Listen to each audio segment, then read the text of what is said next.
And here, you can witness the latest shipment of ants, attempting to adjust to their new arrangements they have been given in real time, the question being, can they switch from a dangerous, unforgiving world to a cozy but compact life, with their food being served, quite literally, on a silver platter?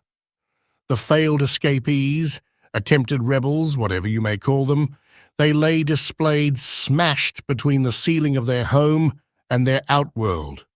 Unfortunately, they learned that the cruel rules of nature at times still apply. On second thought, I think I just possibly put in their sister colony, whom they dislike with an intense passion. And it was at this moment he knew he had really fucked up. Well, shit.